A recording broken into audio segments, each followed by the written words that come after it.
On the Swedish airport, As you can see, we go a little bit of the highway that will be starting very soon on these activities.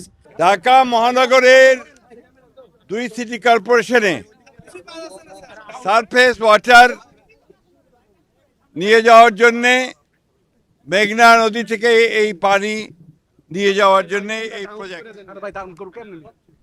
Project আমাদের যে সমস্যা ছিল যে ground water থেকে যেটা আমরা পানি ঢাকা শহরের জন্য নিতাম, এটাতে গ্রাউন্ড লেয়ারটা বহু নিচে নেমে যাচ্ছিল, প্রায় 1000 মিটার নেমে যাচ্ছিল। একটা ভয়াবহ একটা পরিস্থিতির সৃষ্টি হতে যাচ্ছে। সেটাকে মোকাবেলা করার জন্য মেঘনা থেকে পানি নিয়ে এসে পানিকে ট্রিটমেন্ট করে ঢাকা মহানগরের নাগরিকদের পানি সরবরাহ করার ওয়াসা এই প্রজেক্ট গ্রহণ করেছে।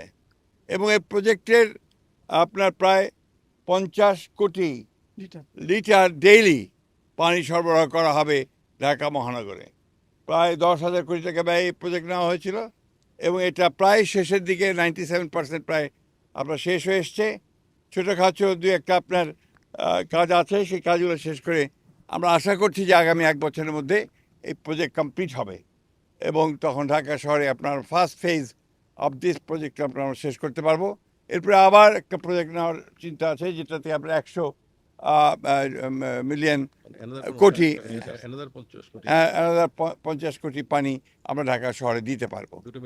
এটা দুটো মিলে 100 হবে এবং এইভাবেই আমাদেরকে আপনার সারফেস ওয়াটারকে ব্যবহার করতে হবে আপনার ভূগর্ভস্থ পানিকে বাদ দিয়ে।